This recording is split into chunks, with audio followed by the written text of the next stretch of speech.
देखिए, भारतीय जनता पार्टी का इस बार जो है पूर्ण तरीके से लोग मन बना चुके हैं।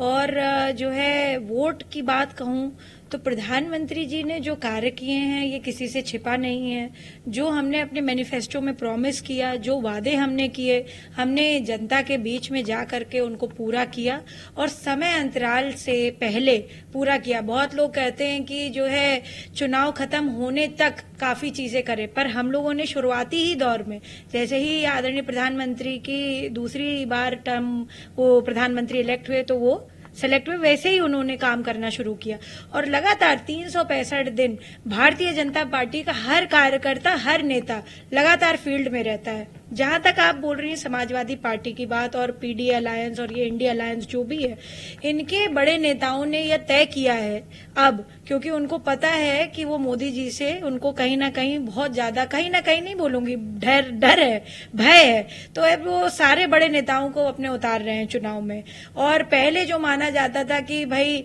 केक वॉक की तरह जीत जाएंगे, हम कहीं से भी लड़ जाएंगे, हम जीत जाएंगे, तो ऐसा नहीं है। जबकि मैं तो ये कहूंगी कि आदरणीय नेताजी यानी मुलायम सिंह जी, जो मेरे ससुर भी हैं,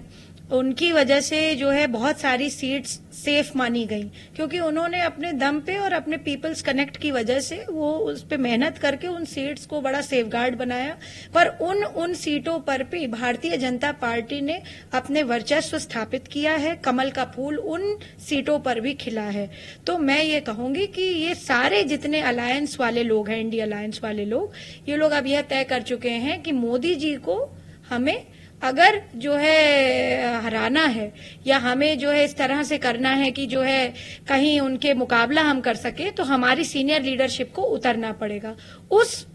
तहत जो है इन्होंने भी अपना नामांकन भरा है। और दूसरी बात है, कभी चेंज करना, कभी पार्टी टिकट बदल रही है, कभी फिर दे रही है, कभी कुछ कर रही है, तो ये सब बहुत सारी चीजें हैं जिसपे मुझे लगता है कि जाने की आवश्यकता नहीं है। और जनता बहुत स्मार्ट है, बहुत सजग है और वोटर हमारा बहुत समझदार है। उसको पता है कि प्रधानमंत्री जी ने बहुत काम किया है, उज्ज्वला से लेकर के, इज्जत घर से लेकर के, लखपति दीदी योजना से लेकर के और 370 हटाने से लेकर के 500 साल का जो लॉन्ग वेट था, राम मंदिर को स्थापित करके हमारे प्रभु को स्थापित कर दिया, हमारे यहाँ कल्चरल और रिलीजियस टूरिज्म को बढ़ावा दे दिया, कितने सारे मंदिरों में, और पूरे सिर्फ उत्तर प्रदेश की बात नहीं करूं, पूरे देश भर के मंदिरों में आप ये देखिए कितना बड़ा काम किया है। तो जो है प्रधानमंत्री जी की कथनी करनी में कोई जो है वो नहीं है, अलग बात नहीं है। और प्रधानमंत्री जी निश्चित रूप से तीसरी बार प्रधानमंत्री बनेंगे, कोई भी मैदान में उतर आए। जो है मुझे पता है भारतीय जनता पार्टी अपनी पूर्ण बहुमत की सरकार बनाएगी और बनाने जा रही है।